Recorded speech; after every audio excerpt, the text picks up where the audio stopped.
연말이 되면 항상 시끄러워요. 요즘 뉴스 보기가 싫습니다. 뉴스에 뭐 좋은 얘기가 없어요.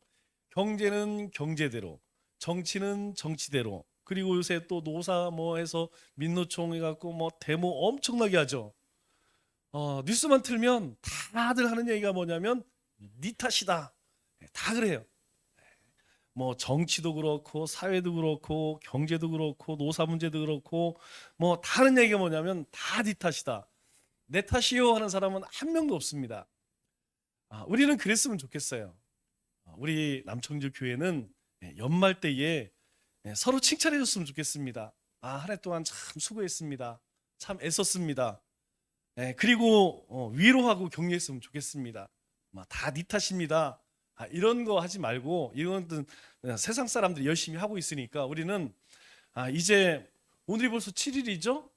금방입니다. 다음 주면 14일이에요. 다음 주 수요일은 14일입니다. 금방금방이에요. 이제 얼마 남지 않았습니다. 우리 지체들 간에 서로 돌아보면서 참 1년 동안 수고했습니다. 이 한마디가 힘이 나요. 사람은 그렇습니다. 격려를 받으면 막 힘이 나. 그런데 지청구를 먹으면 힘이 안 나. 그럼 지청구가 뭔지 아시죠?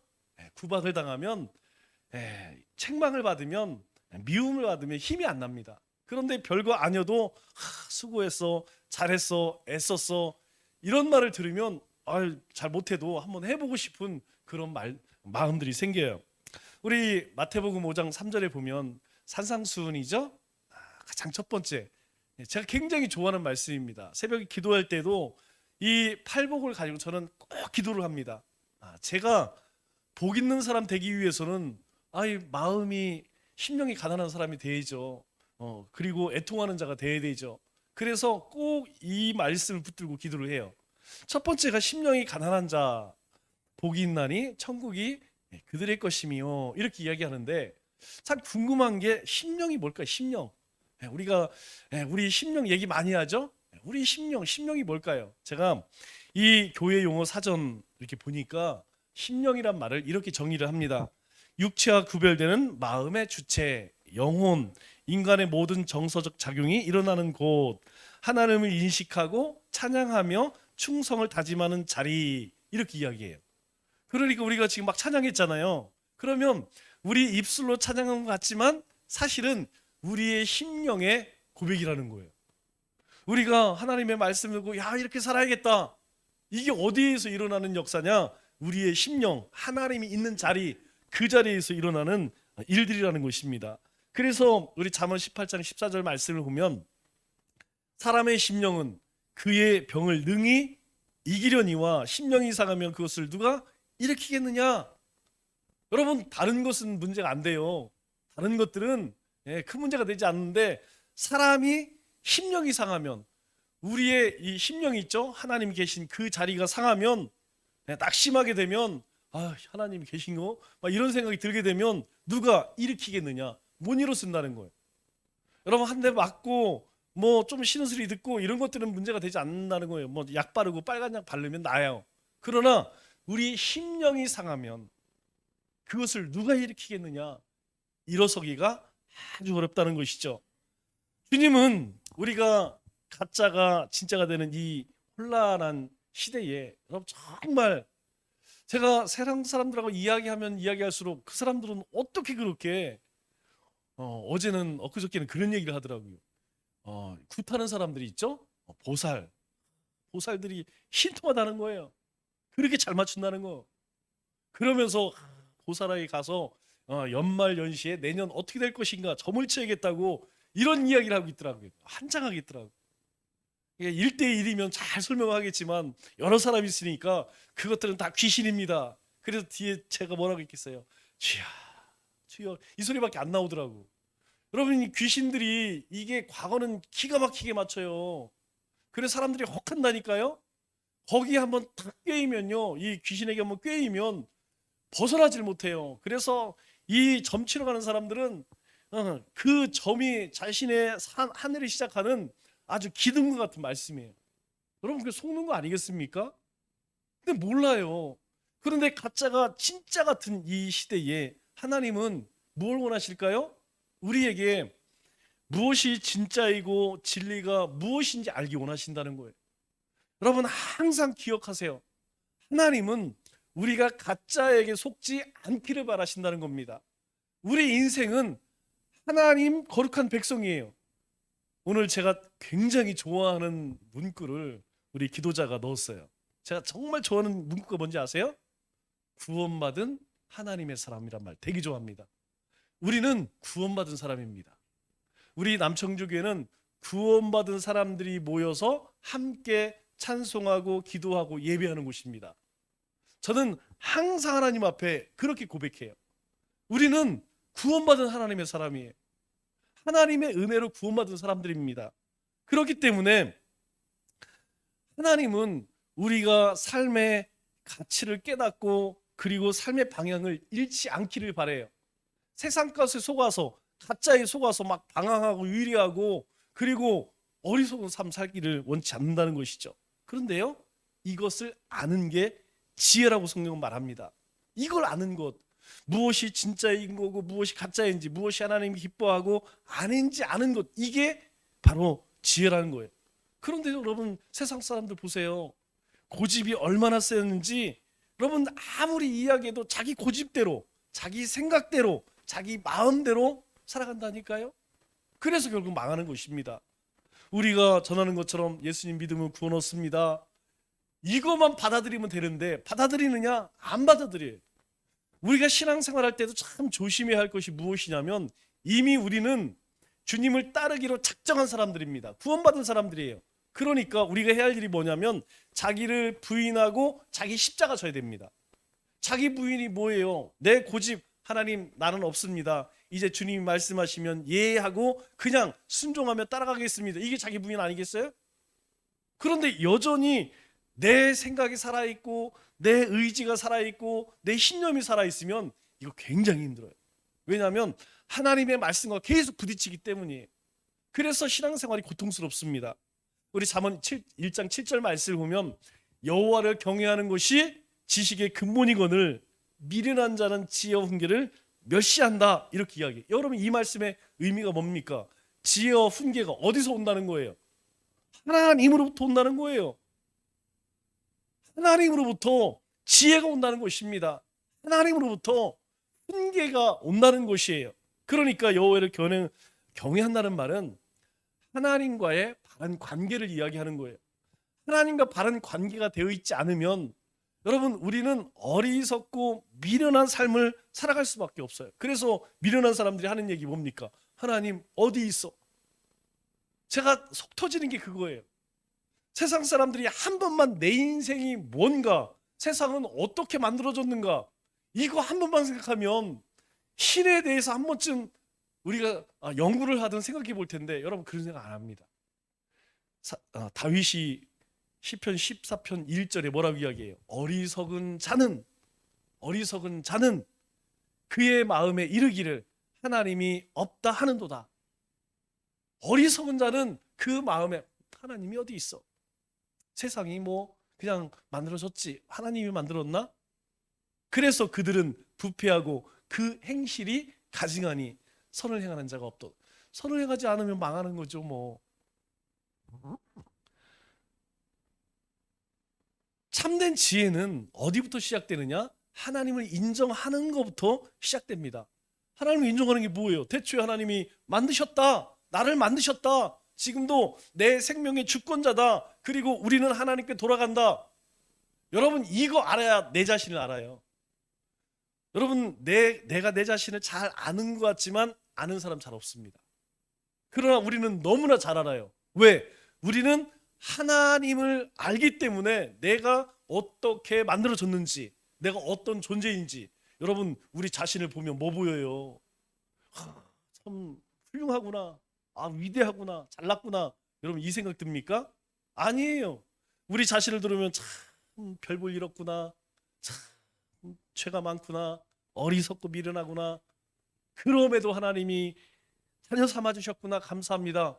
여러분 그런 생각 들지 않으세요?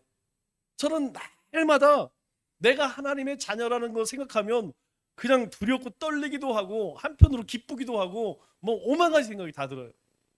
어느 때는 막 두려운 마음도 생깁니다. 내가 이 모양 이 꼴로 살아도 되겠나?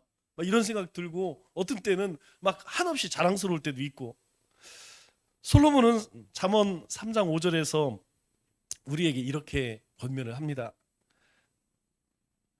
너는 내 마음을 다하여 여호와를 신뢰하고 내 명철을 의지하지 말라. 왜 그래요? 내 명철, 네 지혜를 의지하지 말래요. 대신에 마음을 다하여 여호와를 신뢰하라. 하나님을 전적으로 의지하라. 그렇게 이야기하죠. 왜 그러냐면 바로 참된 지혜는 어디로부터 온다는 거예요? 나에게 생겨지는 게 아니라는 겁니다. 하나님으로부터 온다는 것이죠. 그래서 6절 말씀을 보면 너는 범사의 그를 인정하라. 그리하면 내 길을 지도하시리라. 범사에 인정한다. 우리의 삶의 모든 걸 인정하라는 거예요. 네가 오늘 아침에 일어난 것, 숨을 쉬는 것, 오늘 예배드리고 찬송하는 것, 네 삶의 터전에서 내가 이리 뛰고 저리 뛰고 한 모든 것 하나님이 허락하셨다는 거예요. 하나님이 거두시면 끝이라는 거예요. 여러분, 우리가 기억하는 말씀 중에 그런 말씀이 있죠. 금 누구 것이에요? 금도 내 것이요 은도 내 것이라. 여러분, 우리의 삶에 우리가 그렇게 소중히 여기는 것, 내가 이룬 것 하나도 없습니다. 다 하나님으로부터 왔다는 거예요. 욥의 고백이 뭡니까? 주신 이시도 하나님이시요 거두시는 이시도 하나님. 그거 아는 자가 지혜로운 자라고 말씀합니다. 그래서 범사에 하나님 인정하라는 거예요. 하나님께서 행하셨구나. 하나님께서 그렇게 인도하셨구나. 우리가 아침에 일어나서 저녁에 누우기까지 여러분, 범사에 우리 자신이 생각이 아닌 하나님의 지혜를 구하는 것. 하나님께서 오늘도 내 삶에 복을 주시고 인도하시고 지켜야 살아가는구나. 이것을 아는 게 지혜다. 그렇게 이야기를 하죠. 그래서 7절에 이렇게 이야기합니다. 스스로 지혜롭게 여기지 말지어다. 여호와를 경외하며 악을 떠날지어다. 이렇게 이야기해요. 그러니까 자기 스스로 나는 너무 훌륭해, 나는 너무 똑똑해, 나는 참 괜찮어. 요게 어리석고 미련하다는 거예요. 그러지 말라는 것이죠. 그거 스스로 지혜롭게 여기는 자가 정말 어리석고 미련한 자다. 그렇게 이야기해요. 그러니까 지혜의 출발점은 뭐냐? 자기 부인입니다. 나는 참 부족합니다. 나는 참 어리석고 미련합니다. 이것 아는 것, 여기서부터 지혜가 시작된다는 것이죠. 그래서 야고보가 이제 흩어진 유대인들에게 편지를 쓰면서 우리 2절로 4절에 무엇을 이야기합니까? 내 형제들아, 유대인들을 이야기하는 거예요. 디아스포라를 이야기합니다. 너희가 여러 가지 시험을 당하거든 온전히 기쁘게 여기라. 세상 사람이 보면 이거 제정신이 아닙니다. 그런데 왜 기쁘게 여기라고 이야기할까요? 그 믿음의 시련이 뭘 만들어낸다는 거예요? 인내를 만들어낸다는 거예요. 우리로 하여금 견디게 만든다는 것입니다. 그러니까 시험이 오는 것이 슬픈 일이 아니라는 거예요. 우리를 연단시키는 과정이라는 것이죠. 우리를 단단하게 만든다는 거예요. 우리를 세워나가는 도구라는 거예요. 그래서 시험이 오면 그것 때문에 나 죽겠네 이게 아니고 기뻐하라는 것이죠. 왜? 그 인내를 온전히 이루라. 이는 너희로 온전하고 구비하여. 여러분, 우리말 이 구비라는 말이 굉장히 어렵죠. 무슨 말인지 모르겠어요. 이 구비라는 말이 뭐냐면 성숙이라는 말이에요. 성숙. 너희를 온전하게 하고 성숙하여 조금도 부족함이 없게 하려 함이라. 여러분, 왜 엄마들이 강합니까? 엄마들은 산전수전 공중전 다 겪었어요. 아이들 키면서 애들 숨 넘어가는 거 뭐 별거 다 봤습니다. 그래서 엄마들이 무서워요. 아버지들은 안 무섭습니다. 아버지들은 소리만 지를 줄 알지 안 무서워요. 그런데 엄마들은 무서워요. 왜? 다 경험했거든. 남편이 거시기 하는 것도 다 참고 애들이 속삭이는 것도 다 참고 살아왔기 때문에 내공이 있습니다. 내공이 있어요. 신앙도 똑같다는 거예요. 신앙도 그렇게 많은 시험을 당하여 인내를 통하여서 온전하고 성숙해졌기 때문에 어때요? 부족함이 없게 된다는 것이죠. 이게 지혜라는 것입니다. 나에게 왜 이런 어려움을 줬어? 왜 나에게는 시험을 줬어? 여러분, 거기에 헤어나지 못하는 것, 이것이 어리석은 자라는 거예요. 그래서 그런 사람에게는요, 우리 잠언 23장 9절 말씀 볼 수 있을까요? 미련한 자의 귀에 말하지 말지니. 제가 이 말씀을 볼 때 참 괴롭습니다. 미련한 자에게는 귀에 말하지 말. 뭐라는 얘기? 훈계하지 말라는 거예요. 뭐 좋은 얘기 해주지 말라는 거예요. 이는 그가 네 지혜로 말을 업신여 이야기하면 너나 잘하세요 이런다는 것이죠. 누가? 미련한 자에게. 여러분 그걸로 끝나는 게 아니에요. 이런 사람들에게 그렇게 권면의 말씀을 해주면 오히려 그렇게 이야기하는 사람 미워한다니까. 전화 잘하지. 뭐 받아들이는 것 정도가 아니라 오히려 미워한대. 그래서 하지 말라는 거예요. 그런데 성경은 우리에게 뭐라고 이야기합니까? 우리가 어떻게 하면 하나님 앞에서 지혜롭게 살아갈 수 있는가? 특별히 흩어진 유대인들에게 지금 엄청난, 여러분 아무리 우리의 시험이 우리의 고난이 크다 할지라도 지금 이 야고보가 편지 보내는 그 흩어진 유대인들 디아스포라만 할까요? 여러분 그들은 고향 땅을 떠나서 오직 믿음 지키기 위해서 온 세계각지로 흩어져 있어요. 목숨을 걸고 땅을 파서 카타콤이라고 하죠. 지하에서 그냥 거기서 눈물을 흘리며 찬송하고 기도하고 그냥 산에 굴을 팔아 정말 갑바도기가 눈물이 납니다. 눈물이 나. 도대체 어떻게 여기서 신앙생활을 했을까? 모든 거 다 버리고 오직 믿음 하나 지키기 위해서. 그래서 그들에게 너희가 지혜롭게 어떻게 하면 지혜롭게 살 수 있을까? 그래서 5절에 오늘 본문에 이렇게 말씀하죠. 너희 중에 누구든지 지혜가 부족하거든 어떻게 해요? 하나님께 구하라는 거예요. 그런데 하나님께 구하기 위해서는 먼저 뭘 알아야 되냐면 내가 지혜가 부족하거나 내가 참 어리석고 미련하거나 이거 알아야 된다는 것이죠. 이거 모르면 사람은요 모든 사람이 자기 똑똑한 맛으로 산다니까요. 여러분 세상 사람 이야기해 보세요. 모르는 게 없어요. 모르는 게 없어요. 그냥 모든 건 세상 다 알아. 뭐 정치 경제 사회야 박사들이요. 그런데요 자신이 내가 정말 지혜가 없구나 이게 아는 것이 지혜라는 거예요. 그래서 그거 아는 사람 너희 중에 누구든지 지혜가 부족하거든 나는 이렇구나. 그래서 성경은요 우리에게 늘 이야기하기를 다른 사람과 비교하지 말래. 여러분 다른 사람과 비교하지 마십시오. 다른 교회 다른 성도들 여러분 비교하지 마세요. 비교하게 되면 우리 안에 두 가지 문제가 생깁니다. 첫째는 나보다 못하면 업신여겨 교만해져요. 여러분 우리 교회가 이렇게 아름답지만 우리 교회보다 못한 교회, 상가교회, 지하교회 이런 데 만나면 여러분 솔직히 마음속에 어떤 생각이 들어요? 너보다는 내가 낫지. 여러분 우리보다 큰 교회 만나면요 왠지 음치려드려. 사람 마음이 그래요. 비교 의식을 갖게 되면 네가 이거 가졌어? 너는 이런 아파트에 살고 너는 이런 차를 타고 너는 이런 직장을 가졌어? 그러면 다른 사람과 비교하면요 나도 모르는 사이에 교만해진다니까요. 또 한 가지가 무엇이냐면 나보다 나은 사람을 만나면 무슨 마음이 드냐면 열등감이 생긴다는 거예요. 나는 왜 이거밖에 안 되나? 나도 열심히 죽도록 일했는데 왜 누구는 하나님이 저렇게 축복하고 누구는 안 해주고 어느 교회는 이렇게 막 풍성하고 우리 교회는 여러분 그런 마음이 든다니까요. 비교하면 둘 중에 하나예요. 교만한 마음이 들어오든 아니면 열등감이 들든. 그러나 중요한 것은 이 두 가지는 영적으로 건강한 상태가 아닙니다. 이건 영적으로 유익할 게 하나도 없다는 거예요. 그럼에도 불구하고 어떻게 해요? 끊임없이 비교를 해요. 비교해서 그래 나도 한번 열심히 해보고 있다. 여러분 그런 마음을 가지고 막 도전하는 사람 제가 많이 보지 못했어요. 종종 있기는 해요. 제가 노예에 처음 갔을 때에 어떤 모습을 봤냐면 상납금을 그렇게 안 내려고 하더라고. 상납금을 안 내는 분이 거의 한 40% 되고 그리고 내는 분 중에도 상당히 제가 알기로는 좀 줄여서 내더라고요. 그때 제가 하나님 앞에 기도했어요. 하나님 우리 교회가 상납금 3등 안에 들게 해주세요. 우리 노예에서 상납금 3등 안에 들게 해주세요. 1등 저기 보니까 3,500만 원, 2등 보니까 1,500만 원 내. 그리고 3등 보니까 우리하고 별로 차이 안 나. 조금만 우리가 노력하면 한 3등 되겠더라고. 그래서 보니까 처음에 한 10등 했는데 그 다음에 한 7등 하다가 지금 한 5등이에요.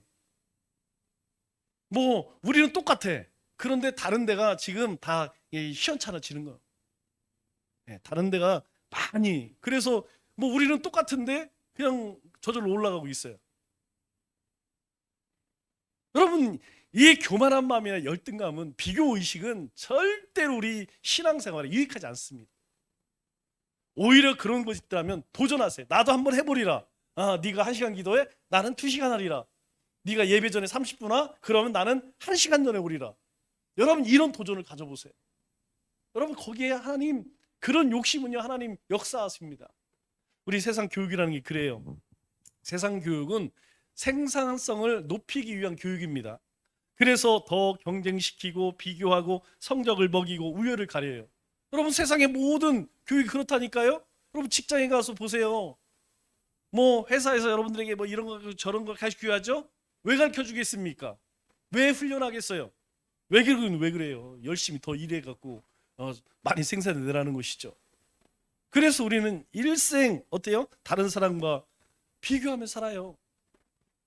모든 이 땅에 살아가는 사람들은 끊임없이 다른 사람과 비교하면서 행복을 잃고 살아간다니까요. 외모, 능력, 성격, 재산. 저도 웬만하면 안 믿는 친구들 모이면 안 가려고 합니다. 안 믿는 사람들 모이면 가려고 하는데 안 믿는 친구 모이면 안 가려고 해요. 애들은 가면 벌써 뭐 하냐? 어떻게 사냐? 어디 사냐? 이게 중요해요. 제가 여기 예전에 산남주공 사단지에 살았던 분을 만났어요. 그런데 그분이 뭐라고 했냐면 산남주공 사단지가 아직도 있어요? 이러더라고. 그 말의 의미가 뭡니까? 그 아파트 아직 안 없어졌어? 그럼 거기 사는 사람들은 뭐야? 거기 사는 사람들은 뭐 다 개집에 살고 있다는 얘기인가? 그런 마음이 살짝 들긴 하더라고.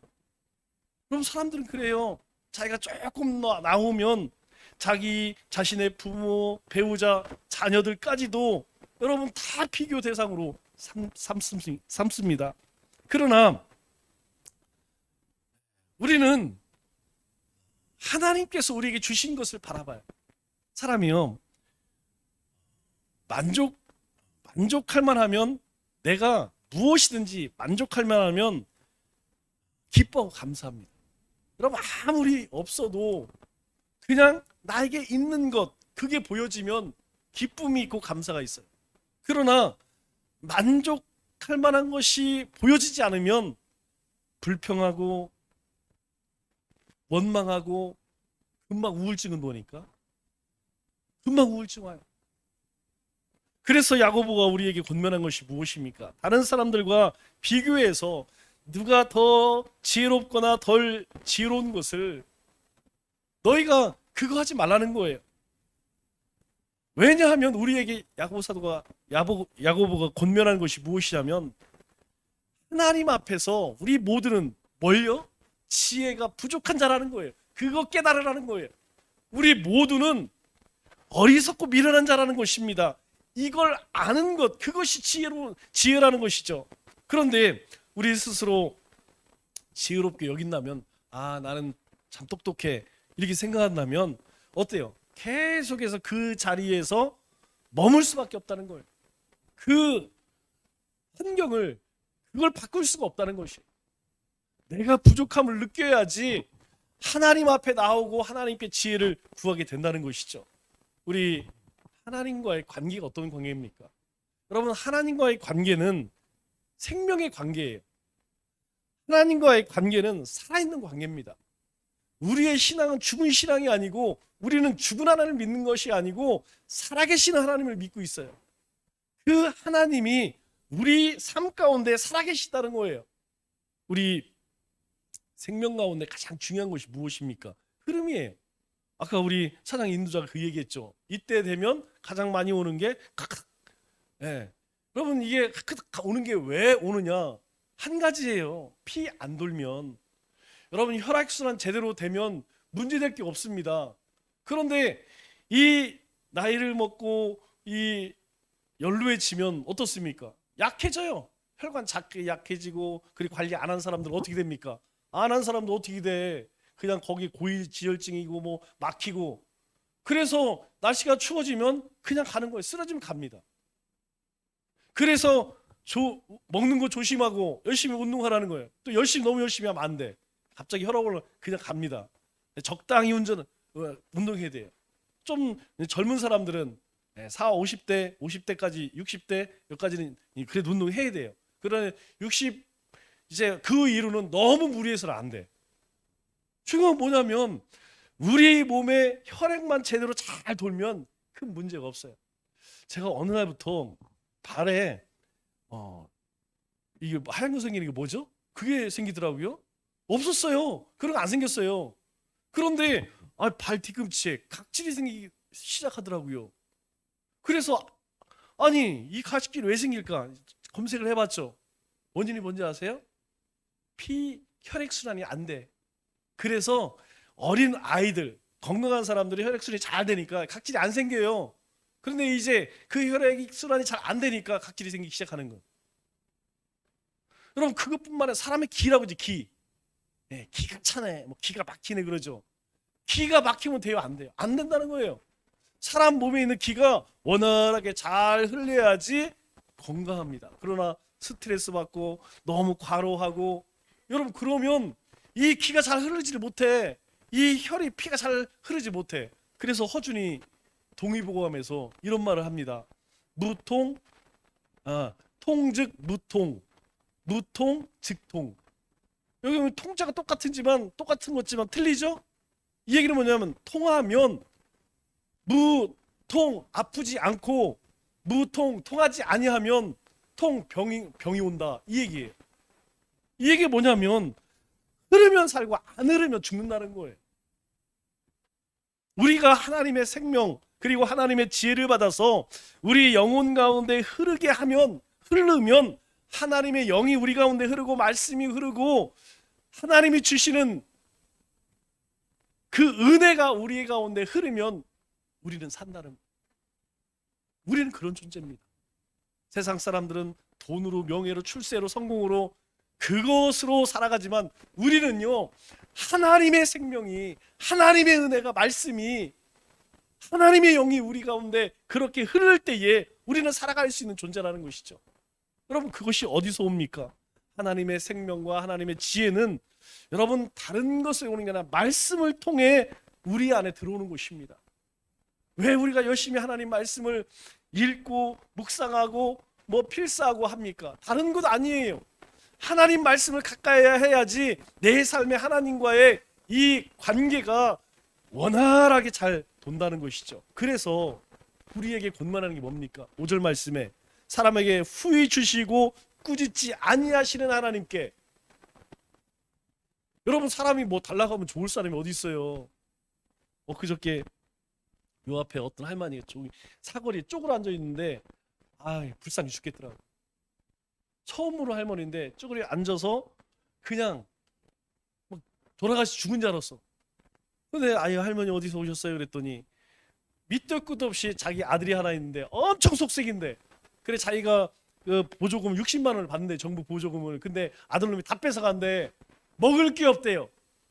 선생님 배가 고파요. 미치겠더라고.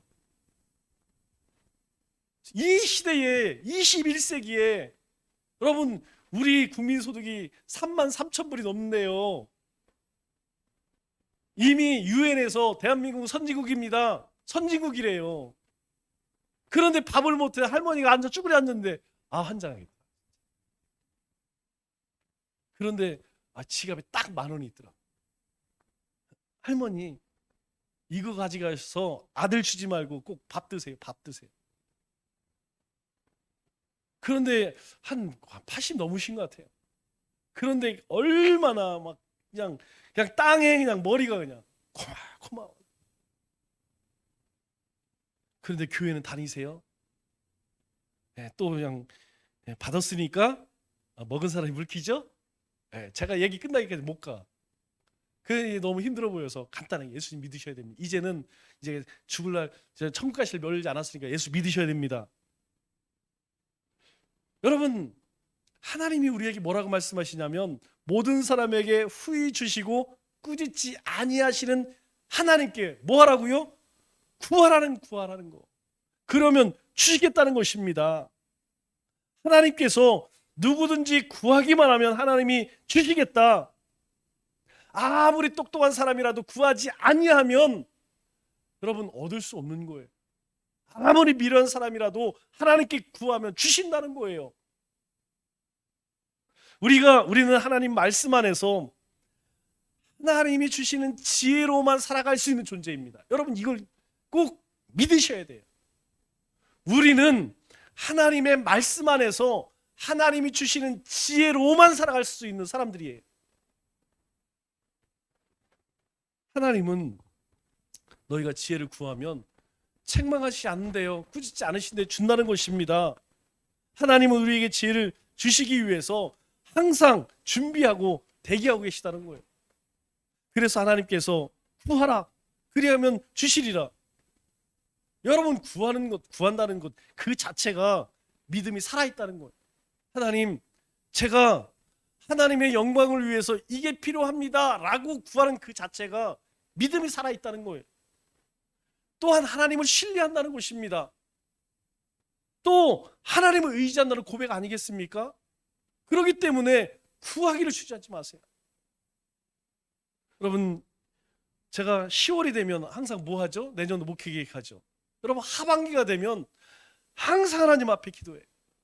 우리 교회 상황을 통하여 내년에 어떻게 해야 할까요? 하나님 지혜 주옵소서. 우리 가운데 가장 중요한 말씀을 주시고 가장 중요한 비전을 보게 하옵소서. 하나님이 보여주셔야 돼요. 하나님께서 깨닫게 해주셔야 돼요. 왜 그렇습니까? 그것이 하나님을 신뢰하는 것이고 그것이 하나님을 의지한다는 증거이기 때문이라는 거예요. 여러분 기도하십시오. 기도하실 때에 하나님의 영광을 위해서 구하세요. 내가 어리석다면, 내가 미련하다면, 그렇게 느껴진다면, 내가 아무것도 할 수 없다고 그렇게 생각되어지면 하나님께 구하시에요. 구하면 하나님이 주신다고 말씀합니다. 거꾸로요, 구하지 않으면 어떻게 돼요? 불신이라는 거예요. 하나님을 신뢰하지 않는다는 거예요. 하나님을 믿지 않는다는 거예요. 하나님을 의지하지 않는다는 것입니다. 내 힘으로 내가 해왔던 것으로, 여러분 그것은 하나님을 불신하는 것이다. 다를 바가 없다는 것입니다. 말씀을 맺겠습니다. 오늘 주님은 우리에게 이렇게 말씀하십니다. 너희 중에 누구든지 지혜가 부족하거든 하나님께 구하라, 그리하면 주시리라. 주님이 우리의 삶의 지혜의 근본이라는 것입니다. 그러기에 주님 곁에 바싹 붙어 있어야 돼요. 남은 3일도 우리 주님 곁에 가까이 하기 위해 말씀과 기도와 증인된 삶에 힘쓰는 우리 믿음의 권속들 다 되시기를 주님의 이름으로 축원합니다. 기도하겠습니다.